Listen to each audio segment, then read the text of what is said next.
le mouvement et l'être.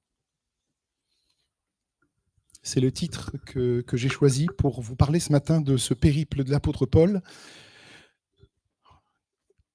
À côté du Parthénon quand même, avec ses colonnes corinthiennes, qu'on retrouve d'ailleurs, pour ceux qui connaissent Nîmes, qu'on retrouve à la Maison Carrée, ces colonnes corinthiennes, surmontées de sculptures, et qui nous disent bien des choses. Et quand justement, vous allez voir, on va cheminer un petit peu dans le temps d'un message dans cette Athènes de l'époque de Paul. Avant, je voudrais juste vous lire, vous avez entendu les deux récits précédents qui ont été lus par André et par Alain. Un arrêt à Thessalonique, on est dans le chapitre 17, on va voir tout le chapitre 17 parce qu'il est simplement passionnant. Passionnant.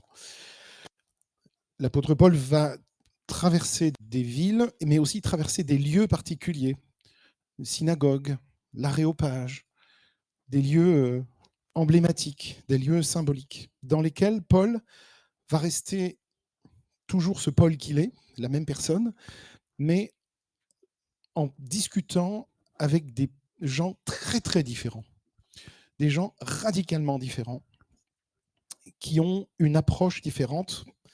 Aujourd'hui, on est dans la mondialisation, donc vous voyez un peu comment l'information circule et même comment la fausse information circule.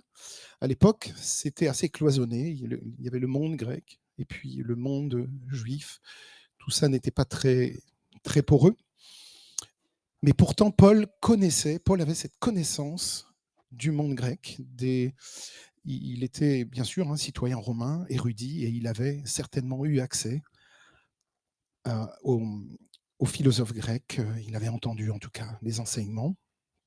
Et on va cheminer. D'abord, on va regarder maintenant Paul à Athènes. Il était à Thessalonique, descendu à Bérée, et puis maintenant Athènes. Alors, juste écoutez, parce que je ne vais pas projeter, ça va être un peu compliqué de projeter cette lecture.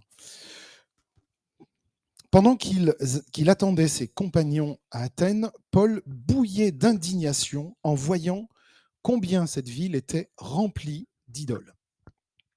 Il discutait donc à la synagogue avec les Juifs et les païens convertis au judaïsme, et chaque jour, sur la place publique, avec tous ceux qu'il rencontrait. Quelques philosophes, des épicuriens, des stoïciens engageaient aussi des débats avec lui. Les uns disaient « Mais qu'est-ce que cette pie bavarde peut bien vouloir dire ?» D'autres disaient « On dirait qu'il prêche des divinités étrangères. » En effet, Paul annonçait la bonne nouvelle de Jésus et de la résurrection, et pour finir, ils l'emmenèrent et le conduisirent devant l'aréopage. « Pouvons-nous savoir, lui dirent-ils, alors en quoi consiste ce nouvel enseignement dont tu parles ? Les propos que tu tiens sonnent de façon bien étrange à nos oreilles. Nous désirons savoir ce qu'ils veulent dire. » Il se trouve en effet que tous les Athéniens et les étrangers qui résidaient dans leur ville passaient le plus clair de leur temps à dire ou à écouter les dernières nouvelles. Alors Paul se leva au milieu de l'aréopage et dit « Athéniens, je vois que vous êtes à tous égards extrêmement soucieux d'honorer les divinités. En effet, en parcourant les rues de votre ville, en examinant vos monuments sacrés, j'ai même découvert un autel qui porte cette inscription à un Dieu inconnu. Ce que vous révérez sans le connaître, je viens vous l'annoncer. Dieu qui a créé l'univers et tout ce qui s'y trouve, et qui est le Seigneur du ciel et de la terre, n'habite pas dans les temples bâtis de mains d'hommes.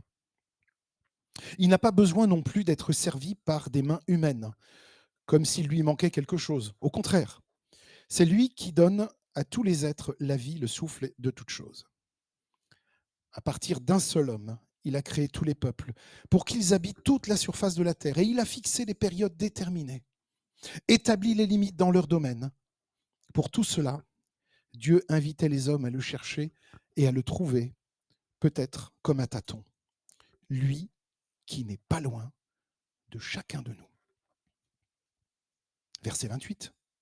En effet, c'est en lui que nous avons la vie, le mouvement et l'être. Comme l'ont aussi affirmé certains de vos poètes, car nous sommes ses enfants. Ainsi, puisque nous sommes ses enfants, nous ne devons pas imaginer la moindre ressemblance entre la divinité et ses idoles en or, en argent ou en marbre que peuvent produire l'art ou l'imagination des hommes. Or, Dieu ne tient plus compte des temps où les hommes ne le connaissaient pas. Aujourd'hui, il leur annonce à tous et partout qu'ils doivent changer. Car il a fixé un jour où il jugera le monde entier en toute justice par un homme qu'il a désigné pour cela, ce dont, et ce dont il a donné à tous une preuve certaine en le ressuscitant d'entre les morts. Lorsqu'ils entendirent parler de résurrection des morts, les uns se moquèrent de Paul en disant de lui, nous t'écouterons là-dessus une autre fois. C'est ainsi que Paul se retira de leur assemblée. Cependant, quelques auditeurs se joignirent à lui et devinrent croyants, en particulier Denis, un membre de l'Aréopage, et une femme nommée Damaris, avec d'autres avec eux. Alors mes amis, si l'on devait définir, et si je vous demandais de définir en un seul mot la réalité de la vie chrétienne, quel serait le mot qui vous viendrait en premier? Le mot, un mot, pour définir la vie chrétienne. Alors, la vie, l'amour, ouais, c'est vrai, l'amour. La joie, il y a pas mal de mots qui pourraient convenir, qui pourraient résumer en quelque sorte la vie chrétienne. On voit en réalité que dès le début, Dieu crée la vie. Il parle de la vie. Jésus donne sa vie en rançon pour beaucoup. Et c'est vrai que Paul, c'est tout frais encore cette résurrection, hein, c'est quand même relativement récent. L'apôtre Paul va parler de cette vie en Christ. Il va parler de cette vie-là. La vie en Christ, en fait, c'est une vie débordante. C'est pas une vie triste. Beaucoup de gens pensent que les chrétiens sont tristes. Il y a des chrétiens tristes, hein, ça, je vous l'accorde. Mais la vie chrétienne, c'est une vie débordante, bénie, portée à sa pleine réalisation. C'est une existence qui est intimement unie à son Créateur et qui se révèle à nous comme le Seigneur de la création, le Père de qui proviennent tous les biens. Et c'est le thème central de mon message ce matin. Partout, Paul va parler de Jésus comme étant la vie. Alors faisons un petit tour d'horizon de ces trois villes où Paul s'est arrêté. D'abord, il y a Thessalonique. Thessalonique,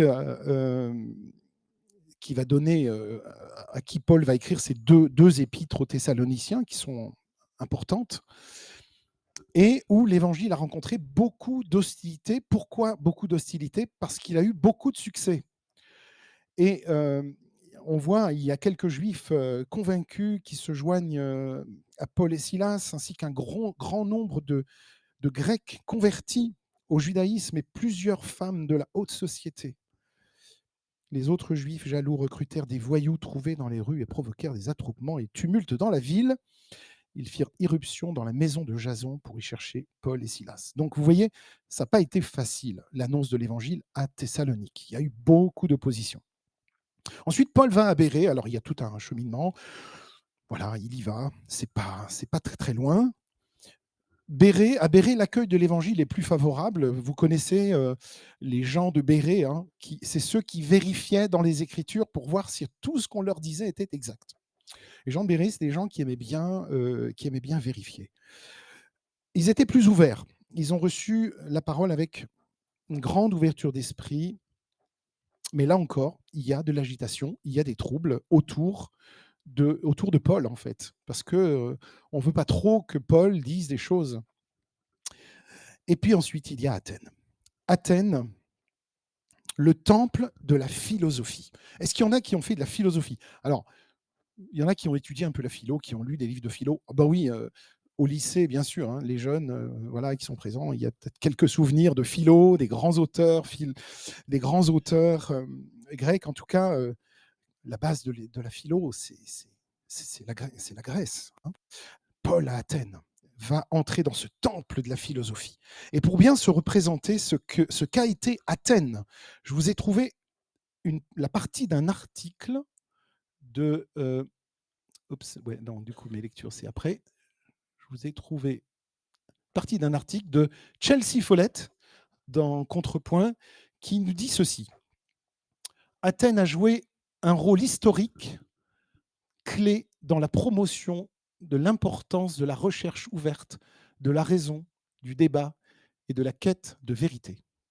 Athènes a également été la première démocratie au monde, au sens restreint du terme, le monde de l'époque, et a été surnommée le berceau de la civilisation occidentale. Bon, c'est pas rien quand même, hein. Il faut reconnaître quand même, voilà, ceux qui ont été à l'origine de tout ça. Il faut leur reconnaître ça aux Grecs de l'époque. Et cette ville incroyable, Athènes, bouillonnante, dont beaucoup de monuments d'ailleurs sont encore debout, et que l'apôtre Paul va vivre des moments inouïs d'annonce de l'évangile. Je pense que Paul, je ne sais pas ce que vous en pensez, mais Paul devait se régaler. Il devait se régaler parce que lui, érudit des Écritures, au milieu de tous ces philosophes, franchement, Paul devait se régaler. Et ça va faire, Paul va faire de l'apologétique, mais il va la faire d'une façon particulière. Il va faire de l'apologétique en empruntant des concepts, tout simplement de la philosophie grecque, aux philosophes grecs pour appuyer son message. En lui, nous avons la vie, le mouvement et l'être. Donc Paul va être conduit devant l'aréopage. Vous savez ce que c'est que l'aéropage? C'est la plus ancienne cour des institutions athéniennes dont la principale fonction consistait à autoriser à entendre des discours faits en public. C'était un immense melting pot de gens qui venaient pour discourir, pour parler, pour échanger, euh, une sorte d'assemblée nationale, mais voilà, peut-être plus calme. En tout cas, ça devait aussi peut-être même chauffer, hein, à l'époque, mais on confrontait les idées. Et puis on écoutait et on avait une soif immense d'écoute, de nouveauté. C'était ça un peu l'idée derrière, c'était d'entendre, vous l'avez vu, hein, Paul le dit, hein, on va le revoir tout à l'heure, ce verset, ils passaient leur temps à écouter et à parler, à discourir. L'approche que Paul adopte à Athènes est bien différente de celle qu'il utilisait pour annoncer Jésus aux Juifs. Paul adapte son discours en fonction des connaissances de chacun, en fonction de leur arrière-plan. Il va adapter son discours. Euh, Jérusalem, c'était plutôt Athènes, c'était plutôt la capitale de la culture, capitale de la philosophie. Jérusalem, plutôt capitale du religieux, hein, du fait religieux. Voilà, on venait, c'était le judaïsme qui battait son plein.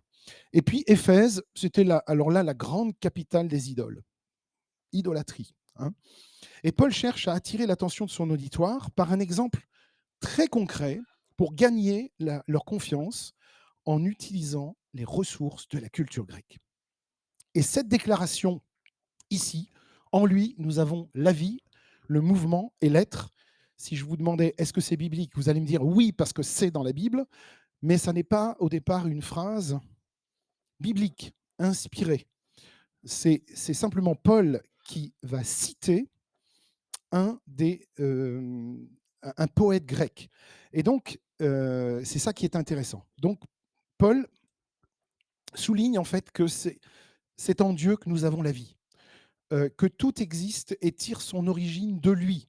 Et il veut prendre une phrase d'un poète grec pour leur montrer, leur dire, vous voyez, vos poètes aussi prônent la vie, le mouvement et l'être. Mais moi, je vais vous parler de Dieu. Et donc, le discours de Paul, c'est en fait un modèle fabuleux d'adaptation de notre discours pour annoncer la bonne nouvelle avec les mots que mon interlocuteur va pouvoir comprendre. Pas avec, vous savez, nous les chrétiens, on a un patois de canard. Vous connaissez ça? Et on fait la chasse à ça. C'est pas évident. Mais si on parlait aux gens dans la rue qui n'ont jamais entendu l'évangile et qu'on le parlait comme on parle entre nous, c'est une autre langue pour eux. Il faut parler dans la langue qu'ils comprennent, avec les concepts qu'ils comprennent, avec ce qu'ils ont déjà comme connaissance. Et donc, pour les Athéniens, pour que les Athéniens écoutent attentivement, Paul va tout simplement reprendre cette phrase qui est attribuée à un monsieur qui s'appelle Aratus de Solès. Ops. Aratus de Solès, un poète grec du IIIe siècle avant Jésus-Christ. Il était originaire de Tarse, d'ailleurs comme l'apôtre Paul, intéressant, en Cilicie, région de l'actuelle Turquie, était connu pour son poème intitulé Phénomène, qui était un poème didactique sur l'astronomie et la météorologie. Aratus était un stoïcien et son poème a été largement lu et apprécié dans l'Antiquité. Je peux difficilement imaginer que Paul ne connaissait pas ce poète grec, ou alors il a lu un écrit d'Aratus en arrivant à Athènes, mais je pense que Paul connaissait déjà parce qu'il était quand même, il avait accès à des connaissances assez importantes. Donc Paul veut mettre en avant le fait que la vie en Christ est fondée sur une relation intime avec le Créateur, avec notre Créateur. L'apôtre Paul a rencontré aussi un contexte d'idolâtrie et d'indifférence spirituelle. Regardez un peu comme à quoi Paul est confronté. Quelques philosophes, des épicuriens, des stoïciens engagés aussi des débats avec lui. Les uns disaient, mais qu'est-ce que c'est que cette pie bavarde peut bien vouloir dire? D'autres disaient, on dirait qu'il prêche des divinités étrangères. Pour les Grecs, tout ce qu'on pouvait dire, c'était tout ce dont on pouvait parler était des divinités pour eux. C'était des divinités, mais c'était étrangère parce qu'ils ne les connaissaient pas. En effet, Paul annonçait la bonne nouvelle de Jésus et la résurrection. Tellement important. On comprend mieux pourquoi ils appellent Paul une pie bavarde quand on voit que les Athéniens, en effet, et les étrangers de passage passaient leur temps à ne dire que des choses nouvelles ou à les écouter. Donc bien, ils accueillent Paul parce que Paul a des choses nouvelles à leur dire. C'est des choses qu'ils n'ont jamais entendues avant. Mais ils ne peuvent pas s'empêcher de se moquer, de titiller Paul sur cette nouvel enseignement. Alors Paul, il est dans l'aréopage, c'est le lieu où on peut dire ces choses. C'est le lieu où on peut annoncer des choses nouvelles, où on peut les écouter. Les épicuriens, c'était qui? Les épicuriens étaient connus pour leur croyance en la poursuite du plaisir comme un absolu, comme un bien suprême. Tandis que les stoïciens prônaient la recherche de la vertu, la maîtrise de soi et surtout l'autosuffisance pour atteindre le bonheur. C'est-à-dire que les stoïciens avaient dans l'idée que, ou enseignaient qu'on a besoin de personne, que tout dépend uniquement de soi. Et les enseignements de Paul sur la résurrection et la réalité d'un Dieu qui est extérieur à eux, qui est vivant et qui va même les juger les vivants et les morts, entrent directement en conflit avec leurs croyances, que ce soit l'un ou l'autre, que ce soit les épicuriens ou les stoïciens. Ça heurte leur conviction, ça heurte leurs croyances. Et pourtant, ces exemples-là montrent comment l'accueil de l'Évangile peut varier selon les contextes culturels, religieux, intellectuels des différentes régions par lesquelles Paul est passé. C'est assez impressionnant de voir à quel point Paul a su s'adapter dans chacun de ses discours. Il n'est pas venu avec ses gros sabots en disant, voilà, je vais juste prêcher l'évangile tel que je l'ai appris, tel que je l'ai reçu de Jésus. Non, je vais chercher un biais, je vais chercher quelque chose qui va aider la personne à comprendre ce que je veux lui dire. Et donc, malgré toutes ces différences, eh bien, Paul a continué quand même à prêcher l'évangile avec zèle. Il n'a pas été timide, il aurait pu être timide, mais il a partagé la bonne nouvelle du salut en Christ, quel que soit le résultat ou la réception qu'il a pu rencontrer dans son annonce. Lors de son discours à Athènes, Paul fait référence à l'autel qu'il a remarqué dans la ville portant l'inscription à un Dieu inconnu, au verset 22. Il utilise un concept qui capte l'attention de son auditoire. Au lieu de critiquer, au lieu de condamner les croyances polythéistes des Athéniens, il aurait pu dire, écoutez, il aurait pu dire votre Dieu, un Dieu inconnu, c'est vraiment nul comme idée. C'est idiot. Moi, je vais vous montrer, j'ai un Dieu connu. Il n'a pas du tout fait ça. Et je crois que pour nous aussi, c'est tellement important de ne pas se moquer, de ne pas, je sais qu'on ne le fait pas, de ne pas se moquer de ce que l'autre croit, parce qu'il le croit avec sincérité. Il a, il a reçu ça. Il a juste besoin d'avoir un éclairage. Et parfois, nous, on a juste besoin de l'écouter avant de parler. Mais voilà, on peut écouter et essayons de faire comme Paul, qui justement trouve un point d'accroche, trouve un point de sympathie, un moment qui va lui permettre de dire ce qu'il veut dire, mais en étant compris et en étant accepté. Et Paul utilise cet autel comme un point de départ pour partager l'évangile de Jésus-Christ d'une manière qui résonne avec la compréhension des Athéniens, avec la spiritualité des Athéniens. Alors, qu'est-ce qu'il va faire? Il va faire quelque chose de brillant. Paul explique ensuite qui est ce Dieu inconnu. Il dit, vous avez une stèle à un Dieu inconnu. Ben moi, je vais vous dire, ce Dieu inconnu, je pense que c'est celui-là. Dans la deuxième section de son discours, et il décrit ce Dieu inconnu pour eux. Dieu qui a créé l'univers et tout ce qui s'y trouve, et qui est le Seigneur du ciel et de la terre, n'habite pas dans des temples bâtis de mains d'hommes. Et à l'époque, vous savez qu'il y avait, que ce soit les Grecs, les Romains après, ont bâti tellement de monuments magnifiques qui sont encore debout aujourd'hui. Hein.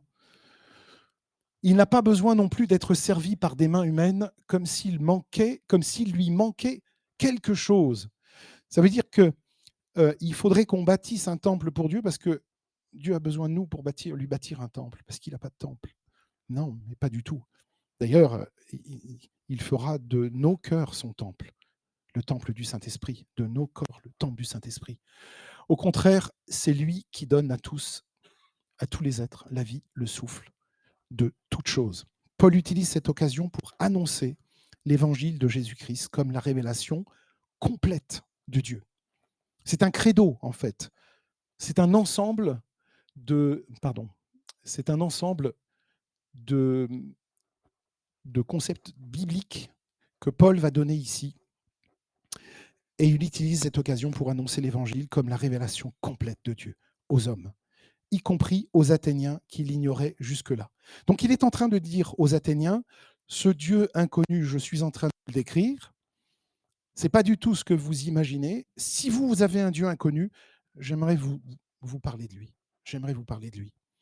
Et c'est un exemple de la manière dont Paul s'adapte à son auditoire et utilise des éléments culturels, des éléments religieux du lieu, tout simplement du lieu où il se trouve. C'est intéressant. C'est intéressant pour nous. Jésus a beaucoup fait ça. Jésus a beaucoup fait ça. Il était dans la maison de Zachée, il s'adressait à Zachée. Il était, allez, aidez-moi, il était avec les lépreux, il avait un discours pour eux. Il était, voilà, partout où il est allé, Jésus a parlé à la personne qui était en face de lui pour être compris. Est-ce que nous, on a à cœur aussi d'être compris par l'autre?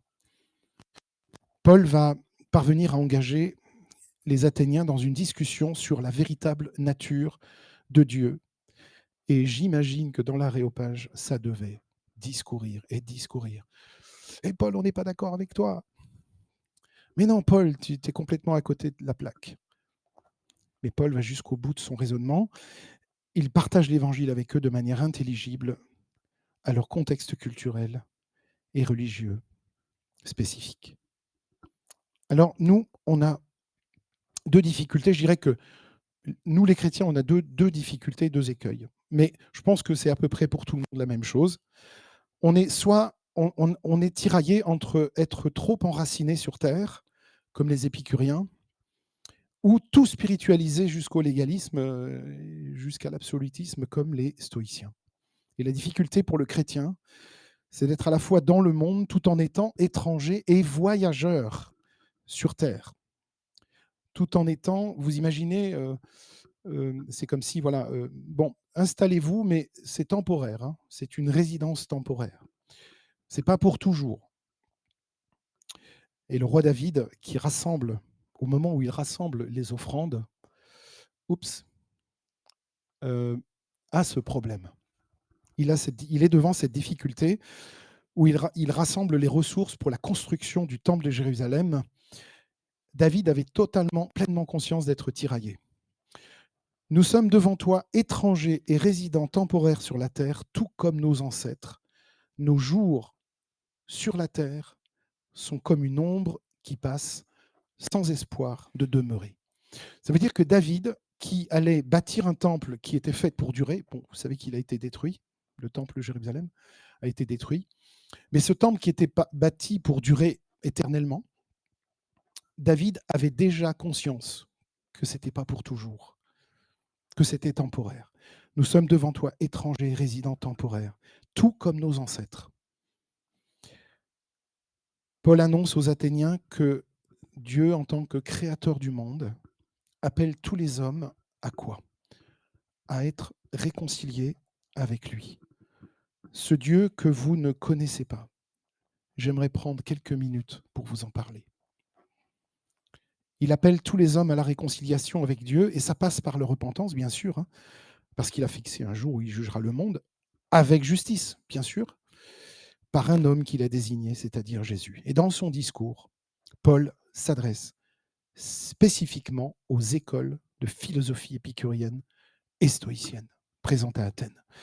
Il fait écho, ça résonne en eux, ça veut dire quelque chose pour eux.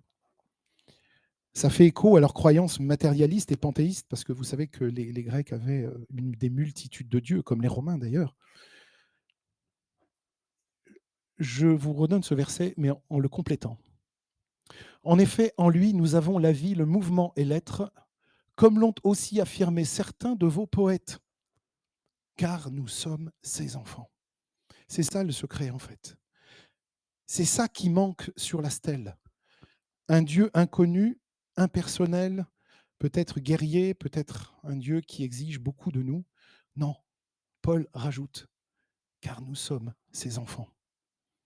C'est ça le Dieu qu'il vient leur montrer, c'est de ce Dieu-là qu'il veut leur parler. Alors mes amis, ce matin, nous sommes ses enfants. Qui que vous soyez d'ailleurs, qui que nous soyons, nous sommes. Il nous appelle à être ses enfants. C'est déjà différent, hein. On n'est plus dans ces concepts très, très durs, on n'est plus dans quelque chose de dur, on arrive dans la tendresse de Dieu, maintenant. Alors, en conclusion, la vie, c'est quoi? Si on devait décomposer ce verset de Paul, cette citation de Paul, d'Aratus, de Silas, c'est en lui que nous avons la vie. C'est quoi la vie? La vie, c'est le souffle qui nous vient de Dieu. Le mouvement, qu'est-ce que c'est? Le mouvement, c'est le fait de se mettre en route dans les pas de Jésus, c'est le fait d'aller à Athènes pour annoncer l'Évangile. C'est le fait de se tenir debout parce que Dieu nous a créés pour être debout, pour avancer dans ses pas, être en mouvement pour lui. Et l'être, qu'est-ce que c'est l'être? Justement, l'être, c'est beaucoup plus que faire. Un être se détermine beaucoup moins par ce qu'il fait que par ce qu'il est. Et donc, Paul, là aussi, appuie sur un point qui parle aux Athéniens, qui parle aux philosophes. C'est bien de faire beaucoup de discours, c'est bien de faire des grands discours, mais c'est beaucoup mieux d'être ce que Dieu veut que nous soyons. Donc, quand Paul fait appel à l'être, ici, qu'est-ce qu'il dit? Il dit que c'est en fait une transformation radicale qui laisse le Seigneur agir en nous, qui permet au Saint-Esprit d'agir en nous. Alors, je reviens à ce que je disais un petit peu au début. Si on devait résumer la vie chrétienne en un seul mot, la vie, Oui, la vie chrétienne, parce que la vie chrétienne est une vie débordante, une vie joyeuse, une vie qui aime, beaucoup plus qu'une vie qui juge, et une vie bénie parce que Dieu nous bénit. Le simple fait qu'il nous donne la vie est une bénédiction, et surtout portée à sa pleine réalisation. C'est-à-dire que Dieu veut que nous soyons, que nous arrivions à la stature parfaite d'homme fait, de personne à l'image de Dieu, pleinement réalisé en Christ, étant intimement unis au Créateur, à notre Créateur.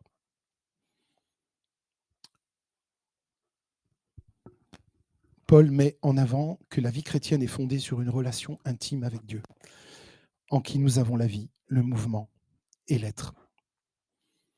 Les exemples de l'évangile à Thessalonique, à Bérée, à Athènes pointent vers une même réalité. Et je voudrais terminer sur ce verset-là. Par tout cela, Dieu invitait les hommes non seulement à le chercher, mais à le trouver. Combien d'hommes et de femmes aujourd'hui cherchent Dieu sans jamais le trouver? Ils vont chercher partout. On peut le chercher dans les drogues, on peut le chercher dans toutes sortes de dérives. À force de ne pas le trouver, de le chercher éperdument sans jamais le trouver, on peut le chercher au mauvais endroit. Mais la merveille des écrits de Paul et la merveille du discours de Paul, c'est que Dieu invitait les hommes à le chercher et à le trouver. Peut-être comme un tâton. C'est pas grave au départ si c'est un peu compliqué. Mais Dieu va se laisser trouver, c'est ça le secret. Lui qui n'est pas loin de chacun de nous. Alors, Dieu qui n'est pas loin de chacun de nous, ça s'adresse à ceux qui croient, ça s'adresse aussi à ceux qui ne croient pas. À ceux qui ne croient pas parce que, je vous dis ce matin que Dieu n'est pas loin de vous, c'est certain, et à ceux qui croient et qui ont l'impression que parfois Dieu s'éloigne un peu. Non, même pour nous, il n'est pas loin de nous. Il cherche toujours à nous rencontrer. Il invite les hommes à le chercher et à le trouver. C'est ça que Paul va dire aux Athéniens. Je ne sais pas quelle a été, on ne saura jamais quelle a été la portée réelle des paroles de Paul dans cet aréopage, mais je suis persuadé que ça a été extrêmement fort. D'ailleurs, si vous regardez bien, beaucoup l'ont suivi. Beaucoup l'ont suivi. Alors voilà, dont Denis, un membre de l'Aréopage, qui l'a suivi. Je voudrais terminer juste là-dessus. Et on a ce bel exemple aujourd'hui de la façon dont on peut témoigner de sa foi, hein, je trouve. C'est absolument intéressant. En lui, nous avons la vie, le mouvement et l'être. Amen. Je vous invite à prier.